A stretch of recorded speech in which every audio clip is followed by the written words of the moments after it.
கிருஷ்ணகிரி குந்தாரப்பள்ளி ஆட்டுச்சந்தையில் 6 கோடி ரூபாய்க்கு ஆடு விற்பனை ஆகியிருக்கிறது. தொடர்பான விவரங்களை தருவதற்காக அங்கிருந்து நமது செய்தியாளர் பாஸ்கர் இணைப்பில். பாஸ்கர், இப்ப இந்த பொங்கல் பண்டிகையை முன்னிட்டு ஆடுகள் விற்பனை அதிகரித்திருப்பதாக பார்க்க முடியுது. முழுமையான விவரம். வணக்கம் கோபால். கிருஷ்ணகிரி அடுத்த குந்தாரப்பள்ளியில் இன்று வாராந்திர ஆட்டு சந்தை நடைபெற்றது.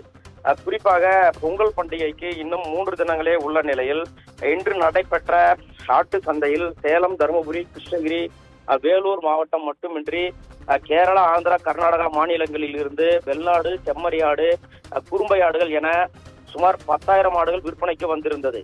இந்த ஆடுகளை வாங்குவதற்காக உள்ளூர் வியாபாரிகள் மட்டுமின்றி பிற மாவட்டங்கள் மற்றும் பல்வேறு மாநிலங்களைச் சேர்ந்த வியாபாரிகள் வந்திருந்தனர்.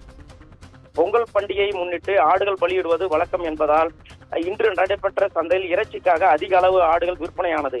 இதில் குறைந்தபட்சம் 12,000 அதிகபட்சமாக ஒரு ஜோடி ஆடுகள் 50,000 ரூபாய் வரை விலை போனது.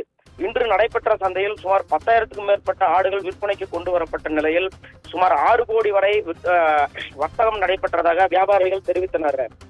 கோபால். பாஸ்கர், உங்கள் விவரங்களுக்கு நன்றி.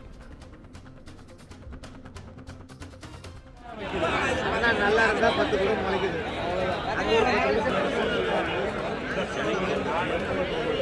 ஒன்னு கடுக்கு மாட விடுறது, ஒன்னு கடுக்கு மாட விடுறது, ஒன்னு கடுக்கு மாட விடுறது.